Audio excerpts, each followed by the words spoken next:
e benvenuti a una nuova puntata di Business Green. Oggi parleremo di Agritech, nuovi sistemi di coltivazione e import-export. Lo facciamo con Mark Erler, founder and CEO di UK Urban Agritech. Benvenuto Mark e grazie per essere qui e aver accettato il nostro invito.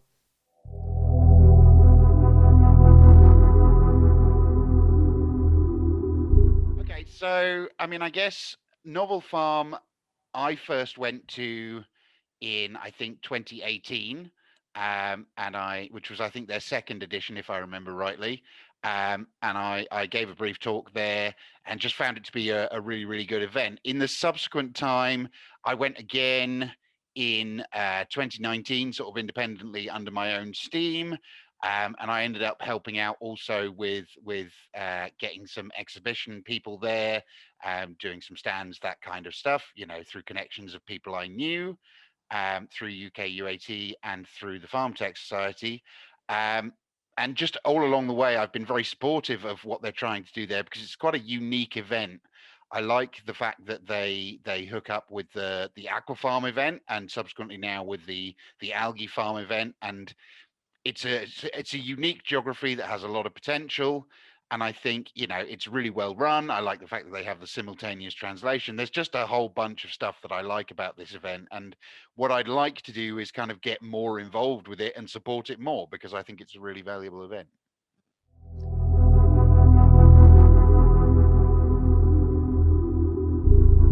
Okay.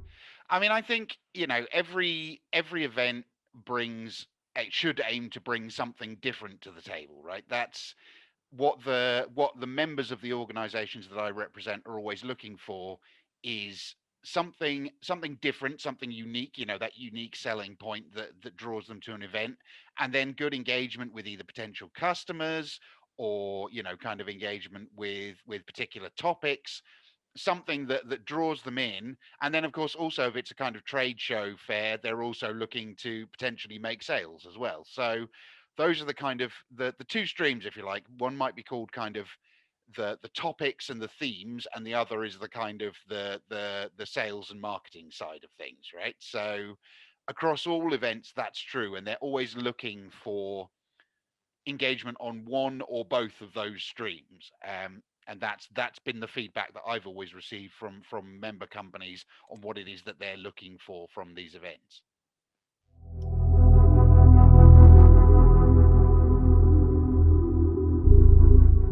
So I understood UK UAT in there.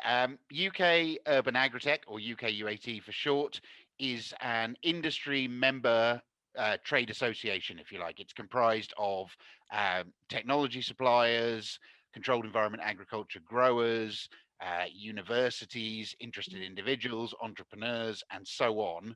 And they all come together to work on areas and projects of common interest. So it's usually in the what I would describe as the pre-competitive space. So, for example, with UK UAT, we do a lot of work around kind of education and workforce development, around policy engagement, around kind of research and expertise. These areas where the industry as a whole can come together and work on areas of common interest. And like any trade or industry body, UK UAT, UK Urban Agritech, exists to facilitate that communication, to act as a platform for communication between industry members, so that they can have those conversations and engage in those projects essentially.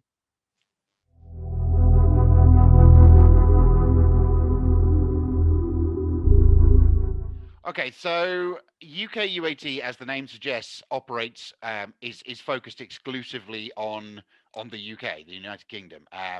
So we ask that all of our Bri- members are based there or have an office there, and that's where we get Britannia. going. Okay, so we do most of our work is done online, but Oh, nominally our headquarters is in Liverpool, in England. mm. That's where the company is registered in England, but we as a team are distributed across the UK. So essentially, it's the four countries. Our focus is on the four countries of the United Kingdom. So England, Scotland, Wales, and Northern Ireland.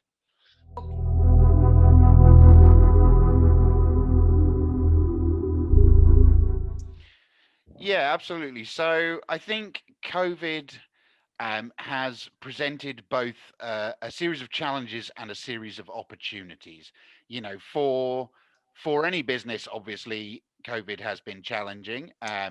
It's been particularly difficult for organizations that were previously set up to sell into, for example, retail and hospitality, hotels, restaurants, that kind of thing. And they've had to pivot. You know, they've had to change direction a bit so that they're able to continue to function as a business. And largely they've been very successful at doing that. Some have switched to kind of what we call community supported agriculture schemes, where they're delivering direct to customers rather than business to business. Others have found other business routes that they can pursue. So the losses have been relatively minimal. What has opened up as an opportunity is a real growing awareness in the UK in particular, and particularly when it's coupled with Brexit, of the vulnerability of long supply chains. So, you know, the UK imports a lot of its produce and its fresh produce, its vegetables, and so on, particularly from places like Italy and southern Spain and so on, and all around the world. And we've had to kind of face up to the vulnerabilities that are inherent in these just in time supply chains. And that's been a tremendous opportunity for kind of agri-tech and controlled environment agriculture, because it's given us the chance to kind of fit in there and say, you know, we can supply some of this fresh produce um, on very short supply chains, either directly to consumers or directly into the marketplace, one way or another. And that has allowed us to. There's suddenly a lot more interest in this type of growing and urban food growing generally, and CEA forms a part of that, along with a bunch of other causes. And then also people are much more aware of kind of health considerations. You know, that's been a big impact of COVID.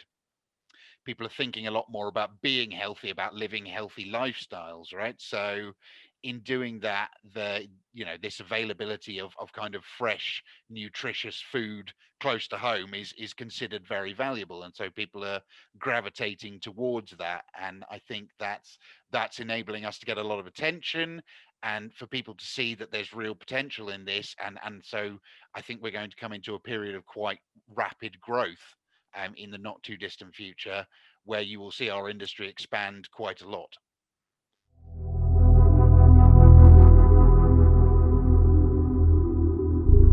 So I think, you know, consumers obviously bring the demand. That's their role in this, and the demand certainly here in the UK has been about the kind of the local angle. And the transparency and knowing where your food comes from and kind of reconnecting to the food system in a way that, you know, people want to know where their food is coming from, to know it's safe, to know it's fresh, to know it's nutritious, all of these things. And that's where the consumer demand is at the moment. Is there's a lot of focus on this kind of, yeah, like hyper localism almost, where you're sort of saying, I know that food, I know who grows that food, I know where it comes from, and you Yes, know, the I can vouch focus. for that. I mean, broadly, I would say the health and the localness of produce is the main thing, certainly, and then that's causing an increase in demand for certain types of things, which feeds into us, basically. Great, which is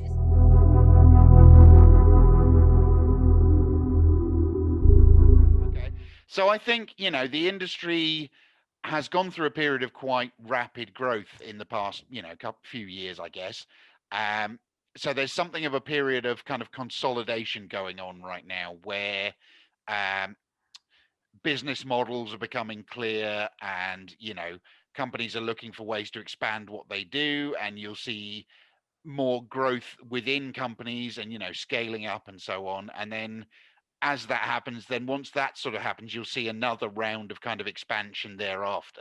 Does that make sense? So you sort of you expand and you grow up to a point, and then you kind of consolidate and make sure that everything is in place for your next round of growth, right? And that's kind of where we're going to be going in the next few years. But there's a number of steps that I guess we need to go through before we can go through that next period, around kind of things like policy and standards and workforce development and so on. And I can talk about those a bit if you want, but Mhm. yeah, I mean, that's kind of what needs to happen next.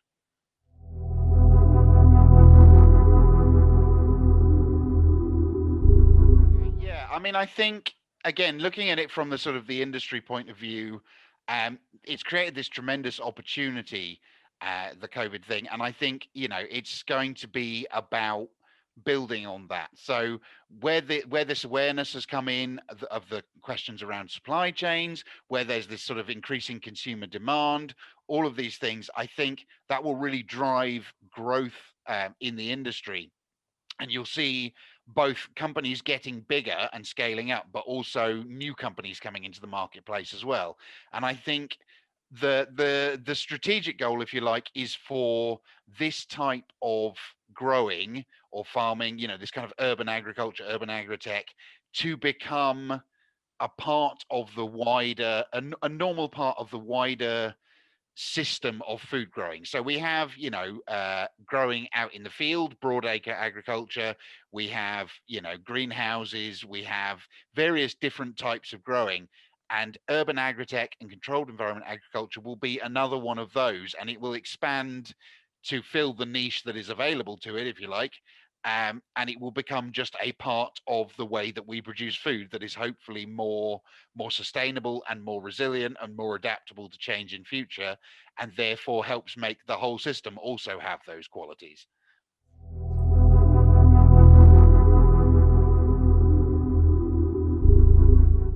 So do you mean, I mean, new potential opportunities are, I guess new potential opportunities are almost unlimited right now. It's still a very young industry, and the food system worldwide is a vast thing that feeds 7.5 billion people. So the potential is as big as we want to go with it, really. I guess there's a lot of things that will happen in the coming years, and some of that, you were just talking a minute ago about the sort of the Arabic and Middle Eastern countries, and there are areas of the world where this technology has enormous potential. But really, in any major city, there is the potential there to grow a decent portion of the food we grow in urban or peri-urban areas, and so to achieve these benefits that we've talked about around sort of sustainability and resilience. I mean, it's a number of things. So obviously, if you're looking at places like the Middle East, you've got the ideal conditions for this kind of controlled environment agritech, right? Which is there is the availability of solid finance to invest in it. There is the sort of the lack of arable land, if you like, for growing produce on, which means that they tend to be reliant on imports. You've got water stressed regions, which mean that you need to control the amount of water, all of these things. And then you've got large populations of people living quite densely in urban areas. So all of these things add up to make it a very sensible proposition for this kind of technology to be moving to those kinds of areas. Yes.